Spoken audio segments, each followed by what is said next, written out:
because like, you know, they write books about baby boomers, and like, I gave a talk on millennials that went viral, but nothing about Gen X. And I think that's kind You of... could actually fix that, you know. No, I don't.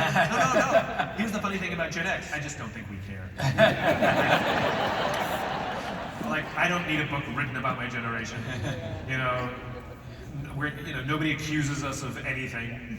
You know, and I think our generation just like got to work.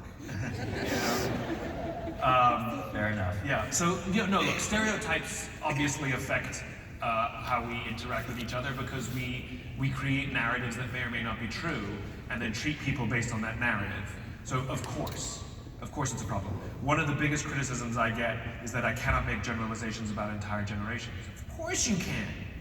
Of course you can, because we are products of our own upbringings, and so there's a group of people whose worldview was formed based on the experiences they had when they came of age. In the case of millennials, they came of age at the millennium. They're the first generation to have cell phones and social media ubiquitous in their lives. The baby boomers came of age in the 60s and 70s, where you have the Vietnam War, you've got Richard Nixon, a massive cynicism of authority figures, and a rebellion to their sort of parents' sort of just work hard, sort of, and you'll do fine mentality, and became much more selfishly oriented. We know what happened in the 80s and 90s with the rise of mass layoffs as a business strategy, rank and yank, shareholder supremacy. This is all the product of the 80s and 90s. But we can absolutely make generalizations, and many of them are true. You know, our grandparents who may have lived through the Depression or the war, they're miserly and frugal. Well, there's nothing wrong with them. It's because they lived through the Depression and the war. So it affects who they are.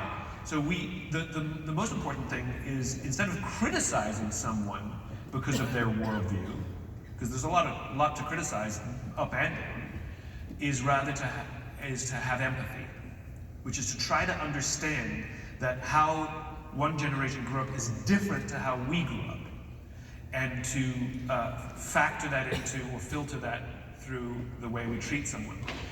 Every generation has liability and has great weaknesses, and every generation has massive advantages. And this youngest generation, unlike previous generations, is way more accepting of other people who don't look like them or sound like them. They don't care what your sexuality or gender identity is. It's just a big non-issue. And it's got nothing to do with liberal or conservative or where you're from or north or south or whatever that stuff. As a generation, it's just not a big deal, right? They're much better at personal branding. They understand the importance of brand way better than, older generations think brand is your logo, and they're also talking about doing things with purpose.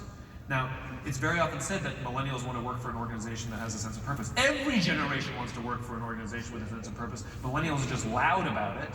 Older generations just suffer in silence. And I applaud them for that, because what it does is it's part of the reason that so many companies are becoming purpose-driven or pretending to be purpose-driven, is because of massive pressure from an entire generation. So I think empathy is king, and instead of criticizing, trying to understand it, recognizing that not only can we teach them, we can also learn. Both ways. Except Gen X, we got it, we're fine.